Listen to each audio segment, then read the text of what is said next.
नमस्कार विद्यार्थी मित्रांनो, आजपासून आपण कॅनवा हा जो काही ॲप आहे किंवा ही जी काही वेबसाईट आहे, या वेबसाईटबद्दल आपण माहिती जाणून घेणार आहोत. किंवा आपण असं म्हणू शकता की कॅनवावर मी पूर्ण एक जी काही आहे तो कोर्स तुमच्यासाठी डिझाईन करत आहे आणि या कोर्सच्या मदतीने तुम्ही हवी तशी आणि पाहिजे तशी डिझाईन जी आहे ती तुम्ही तयार करू शकता. व्हिडिओच्या सुरुवातीलाच मी तुम्हाला सांगू इच्छिते की यासाठी तुम्हाला कोणत्याही प्रकारचे डिझायनिंगचं नॉलेज असण्याची गरज नाही आहे. कारण कॅनवा हा जो काही ॲप आहे, या ॲपच्या मदतीने तुम्ही फक्त ड्रॅग आणि ड्रॉप करून तुम्हाला हवी तशी आकर्षक डिझाईन बनवू शकता.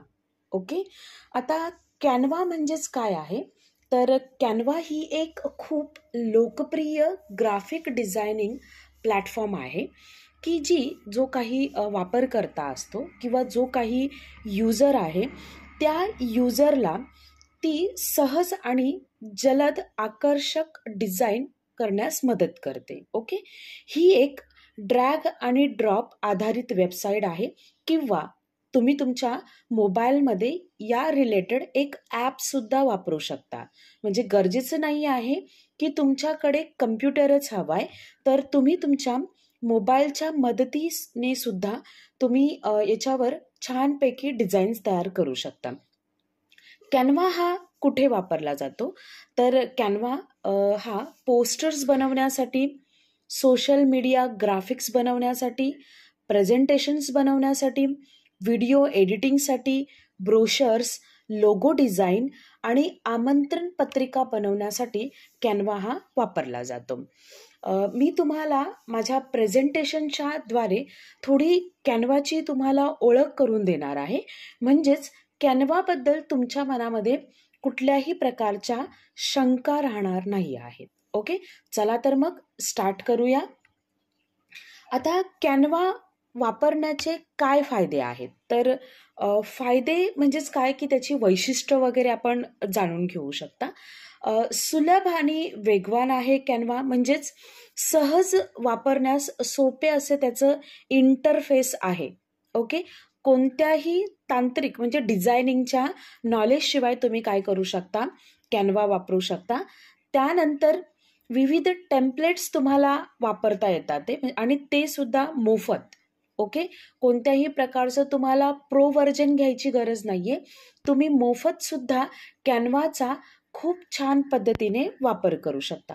हजारो टेम्पलेट्स यामध्ये उपलब्ध आहेत, जे डिझाईन करण्यासाठी प्रक्रिया जी काही आहे ती आपली जलद आणि सोपी करतात. ओके, पुढचं जो आहे त्याचे फायदे काय आहेत, तर ड्रॅग आणि ड्रॉप एडिटर आहेत. म्हणजे ज्याचे काही इमेजेस, टेक्स्ट, ग्राफिक सहज तुम्ही इकडून तिकडून तुम्ही ते काय करू शकता, हलवू शकता. ओके, त्यानंतर फोटो आणि ग्राफिक्स आहे की ज्यामध्ये कॅनवामध्ये लाखो मोफत आणि निशुल्क असे फोटो आणि आयकन्स, स्टिकर्स आणि ग्राफिक्स काय आहेत तुमच्यासाठी उपलब्ध आहेत. त्यानंतर जर तुम्हाला व्हिडिओ एडिटिंग वगैरे जर करायचे जर असेल, तर कॅनवावर साधे व्हिडिओज एडिटिंग देखील करता येतं फ्रीमध्ये. ओके, जसे की टेक्स्ट ॲड करणं, ट्रान्झिशन वगैरे ॲड करणं, म्युझिक आणि ॲनिमेशन वगैरे ॲड करणं. नवीन नवीन फीचर्स वगैरे तुम्हाला जे काही आहेत ते कॅनवामध्ये तुम्हाला पाहायला मिळतात. त्यानंतर कॅनवा का वापरावे हा मोठा प्रश्न आहे. तर कॅनवा का वापरावे, तर त्याचा सोपा इंटरफेस आहेत. याचा जो कॅनवा वापरण्याचा जो उद्देश आहे म्हणजेच काय, व्यवसाय आणि स्कूल्स, कॉलेजेस वगैरे किंवा तुमचं यूट्यूब असू दे, त्यानंतर तुमचं इंस्टाग्राम असू दे, त्यावर वेगवेगळ्या ज्या काही डिझाईन्स, थंबनेल्स वगैरे किंवा पोस्ट वगैरे बनवण्यासाठी हे तुम्हाला खूप सोपं पडतं, म्हणून तुम्ही कॅनवा वापरावं. ओके, त्यानंतर ब्रँडिंगसाठी उपयुक्त आहे कॅनवा. ओके, कॅनवा हा जो काही आहे, आपला जो काही व्यवसाय असेल, मग तुमचं स्कूल्स असू दे, तुमचं कॉलेज असू दे किंवा छोटे छोटे व्यवसाय जरी असेल, त्याचं ब्रँडिंग जर करायचं जर असेल, तर कॅनवासाठी तुमच्यासाठी सोपं फीचर्स असं कोणतंही नाही आहे. म्हणून आपल्याला कॅनवा जो आहे तो वापरणं गरजेचं आहे. त्यानंतर कॅनवामध्ये फ्री आणि पेड अशा 2 गोष्टी आपल्याला अवेलेबल्स असतात ते, पण त्याच्यामध्ये तुम्ही फ्री व्हर्जनवर सुद्धा काम करू शकता. पण जर तुम्ही एखादी जर कंपनीमध्ये काम करतात ते किंवा तुमचं ब्रँड आहे, फॉर एक्झाम्पल जर तुम्ही यूट्यूब कंटेंट क्रिएटर वगैरे जर असणार आहेत, तर मग मात्र तुम्ही पेड व्हर्जन्स तुम्ही घेऊ शकता. पण तरीसुद्धा मी तर असं म्हणेल की कॅनवा फ्री हा जो काही व्हर्जन आहे, या व्हर्जनवर पण तुम्हाला जे काही आहे पाहिजे तेवढ्या तुम्हाला डिझाईन्स वगैरे तुम्हाला क्रिएट करता येतात ते. फ्री व्हर्जन आणि पेड व्हर्जनमध्ये काय फरक असतो की जो पेड व्हर्जन आहे त्याच्यामध्ये तुम्हाला सीमित असे टेम्पलेट्स आणि इमेजेस उपलब्ध असतात ते, आणि पेड व्हर्जन जो आहे त्यामध्ये तुम्हाला प्रीमियम टेम्पलेट्स, जास्त स्टोरेज जो काही आहे तो तुम्हाला पाहायला मिळतो. ओके, आता याच्यामध्ये फ्री व्हर्जन्समध्ये, मोफत व्हर्जन्समध्ये मर्यादित टेम्पलेट्स, फॉन्ट्स आणि फोटोज उपलब्ध असतात ते, आणि कॅनवा प्रो म्हणजेच काय, पेड व्हर्जन्स आहे, त्याच्यामध्ये जास्तीत जास्त फीचर्स, प्रीमियम टेम्पलेट्स, फोटोज आणि ब्रँडिंग टूल्स जो आहे तो तुम्हाला निशुल्क म्हणजे फ्रीमध्ये वापरायला मिळतो.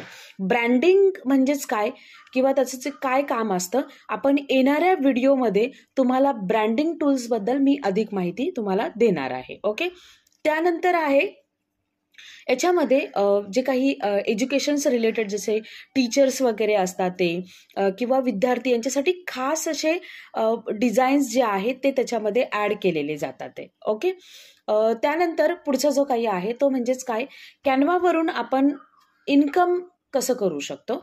तर कॅनवा जो आहे त्यावर तुम्ही फ्रीलान्सिंगचं काम करू शकता. म्हणजे तुमचे जे काही तुम्ही बनवलेले जे काही डिझाईन्स आहेत त्या तुम्ही कॅनवावर अपलोड करून त्याच्यामधून सुद्धा तुम्ही जे काही आहे इन्कम किंवा पैसे तुम्ही कमवू शकता. त्यानंतर डिझाईन्सची विक्री, जसं मी फ्रीलान्सिंगद्वारे जसे तुम्ही डिझाईनची विक्री करू शकता, तसंच कॅनवा मार्केट प्लेसमध्ये सुद्धा तुम्ही तुमची जे काही डिझाईन्स आहेत ते तुम्ही तिथे विकू शकता. ओके, नंतर कॅनवामध्येच ॲफिलिएटेड प्रोग्राम्स म्हणून एक ऑप्शन असतो की ज्याच्याद्वारे सुद्धा तुम्ही तुमचे डिझाईन्स जे आहेत ते काय तुम्ही सेल करू शकता. तिथे सुद्धा तुम्हाला इन्कम सोर्स मिळू शकता ते, म्हणजे तिथून सुद्धा तुम्ही काय करू शकता, तुमच्या कमाईच्या जे काही संधी आहेत, पैसे कमवण्याचे जे काही सोर्स आहेत तिथून तुम्हाला मिळू शकतात ते. वापरकर्त्याची संख्या म्हणजेच काय की आत्तापर्यंत किती युजर्स कॅनवाचा वापर करतात ते, तर 2025 पर्यंत 150 दशलक्ष लोकांची संख्या जी आहे ती 2000 आणि त्याच्यापेक्षा जास्तही वाढेल याची खात्रीच आहे. कारण हा जो प्लॅटफॉर्म आहे तो फ्रीमध्ये आणि कुठल्याही प्रकारचं तुम्हाला नॉलेज याची गरज नाही आहे. Just drag and drop. जसं मी ह्या सिरीजवर आपल्याला हे जे काही व्हिडिओज आहेत हे मी तुमच्यासाठी घेऊन आलेली आहे. हे जसजसे व्हिडिओज तुम्ही पाहत जाणार तसतसं तुम्हालाही कळणार की तुम्हाला कुठल्याही वेब डिझायनिंग वगैरे कोर्स शिकण्याची गरज नाही आहे. कुठलाही महागडा सॉफ्टवेअर्स विकत घेण्याची गरज नाही आहे.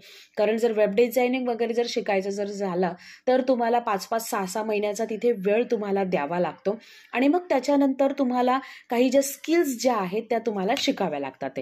पण कॅनवावर तुम्हाला असं कुठल्याही प्रकारचं स्किल्सची गरज नाहीये, म्हणून एवढे जे युजर्स आहेत ते याला जोडले गेलेले आहेत. ओके, जर तुम्ही पाहायला गेलात, जर जेंडर डिस्ट्रीब्युशन जर तुम्ही पाहायला जर गेलात, जे काही महिला आहेत त्यांचा जो काही आकडा आहे तो कॅनवावर जास्त आहे. जेव्हा आपण रजिस्ट्रेशन वगैरे करतो तेव्हा तो ओव्हरव्ह्यू एकदा घेतला जातो. तर पुरुष आणि महिला यांचा जर आकडा जर तुम्ही पाहिला तर आत्तापर्यंत 100%मधून 70% जे आहेत ते महिला युजर्स आहेत, फिमेल युजर्स आहेत, आणि 30% जे आहे ते आपले पुरुष युजर्स आहेत याच्यामध्ये. ओके, त्यानंतर आत्ता तुम्हाला यामध्ये बऱ्यापैकी कॅनवाबद्दल थोडीफार माहिती मिळाली असेल. हा एक तुम्ही असं समजा की हा एक इंट्रोडक्शन व्हिडिओ होता. याच्यानंतरचे जे काही व्हिडिओज आहेत किंवा याच्यानंतरचे जे काही लेसन्स आहेत त्यामध्ये मी तुम्हाला ॲक्च्युअल कॅनवाचा कसा वापर करायचा, अकाउंट वगैरे कसं क्रिएट करायचं आहे, त्यानंतर त्याचा यूज कसा करायचा, वेगवेगळे जे काही डिझाईन्स आहेत ते तुम्हाला कसं बनवायचं आहे, म्हणजे गुगलसाठी, फेसबुकसाठी, तुमच्या इंस्टाग्रामसाठी किंवा जर तुम्ही यूट्यूब क्रिएटर जर असणार तर त्याच्यासाठी वेगवेगळे डिझाईन्स कसे बनवणार हे आपण येणाऱ्या ह्या व्हिडिओमध्ये पाहणार आहोत. व्हिडिओ जर आवडला जर असेल तर आपल्या चॅनेलला लाईक आणि सबस्क्राईब करायला विसरू नका. म्हणजेच याच्या पुढे येणारे जे काही कॅनव्हा रिलेटेड व्हिडिओ आहेत ते तुमच्यापर्यंत पोहोचत राहतील. धन्यवाद.